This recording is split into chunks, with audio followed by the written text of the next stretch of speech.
ولادت باسعادت دختر رسول سرور کائنات حضرت بی بی سیدہ فاطمہ الزہرا سلام علیہا پر لوگ اسے مادر ڈے کے طور پہ مناتے ہیں، اور لوگ یہاں پر اپنے والدین کی قبروں پر پہنچتے ہیں، خاص طور پہ والدہ کی قبروں پر پہنچتے ہیں، پھول چڑھاتے ہیں، انہیں بڑا روحانی سکون ملتا ہے۔ یہ ہے منتظر مہدی جو اپنی دادی اماں کی قبر پر آئے ہیں وادی حسین قبرستان میں، اور اگربتیاں جو ہے وہ جلا کر انہیں جو ہے وہ پہنچے ہیں، اور یہاں پر جو ہے دادی اماں کی قبر پر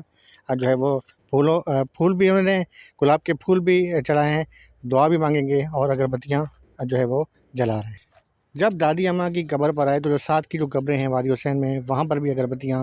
روشن کی گئیں اور پھول چڑھائے گئے۔ یہ بھی ایک جذبہ ہوتا ہے کہ جب آپ اپنے احباب کی قبروں پر جاتے ہیں تو جو قریب و جوار کی قبریں ہوتے ہیں ان پر بھی جا کے نہ صرف فاتح خوانی کریں بلکہ پھول چڑھائیں، اس سے جو ہے آپ کی اپنوں کی روحوں کو بھی تسکین ملتا ہے۔ دختر رسول خاتون جنت سیدہ فاطمہ الزہرا سلام علیہا کے توسط سے ان کی ولادت کے موقع پر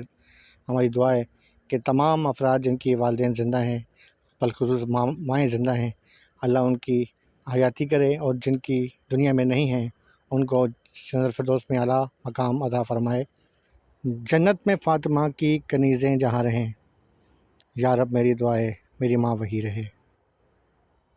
ماں باپ چلے بھی جائیں تو ان کی دعائیں ہمارے ساتھ ہوتی ہیں، ان کی قبروں پر آ کے جب آپ دعا کرتے ہیں تو اللہ تعالیٰ وہ دعائیں جلد قبول کرتا ہے۔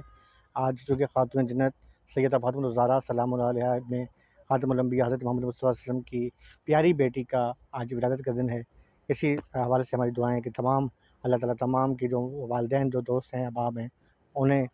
جنت الفردوس عطا فرمائے، اور جن کی زندہ ہیں انہیں زندہ و تابندہ رکھے، ان کا سایہ ان پر قائم رکھے۔ اپنے بھائی آفتاب حسین اور فہم صافی کو اجازت دیں۔ اللہ حافظ۔ پاکستان زندہ باد۔